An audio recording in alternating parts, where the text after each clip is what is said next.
দেখা যাচ্ছে অনেকেই ব্যস্ত না পেরে গরু ফেরত নিয়ে যাচ্ছে, তার কারণ কেনা দাম হচ্ছে না, গরুর দাম অনেক কম বলে।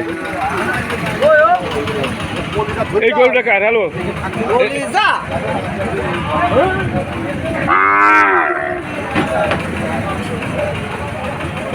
এই গরুটার মালিক কি আছে? আপনি মনে হয় নাকি? আপনি মালিক পাওয়া যায় না।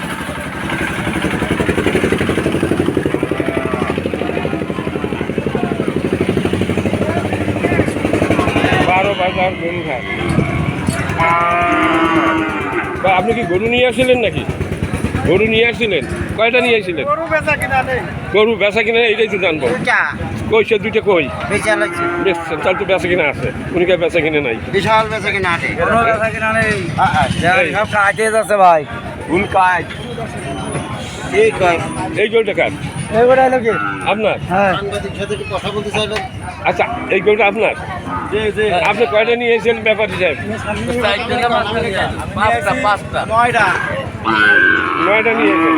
তাহলে এখন আছে কয়টা বাকি বেচার? এই দুটো আছে। 2টা বেচার বাকি আছে।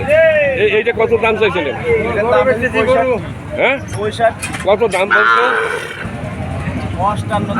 58 দাম বলছে। আপনার কেনা পয়সা হয় নাই?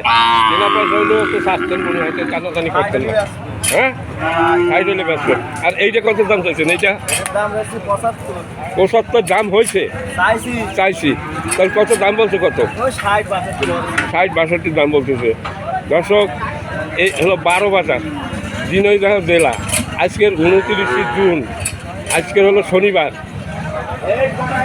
শেষ হাঁটা। এরা গরু বিক্রি করতে পারে না, মানে অনেকেই ফেরত নিয়ে যাচ্ছে। বেচা কিনা তেমন একটা ভালো নেই। বেচা কিনা ভালো আছে, মানে কেনা জানের চাইতেও দাম কম বলে, যার কারণে ওরা আবার নিয়ে যাচ্ছে। এটা কালকে তো অন্য হাটে উঠাবেন। কালকের কোন হাট? কোন জায়গায়? চৌকাছার ওইদিকে। আচ্ছা, 7 মাইলের হাট কি বার? মঙ্গলবার। হ্যাঁ, বৃহস্পতিবার। 7 মাইল? 7 মাইল না? ওই 7 মাইল। হ্যাঁ, আচ্ছা। আর এই 7 মাইলের হাটে কি গরু ওঠে? তেমন অল্প অল্প ওঠে। আচ্ছা, ঠিক আছে, আপনাকে ধন্যবাদ।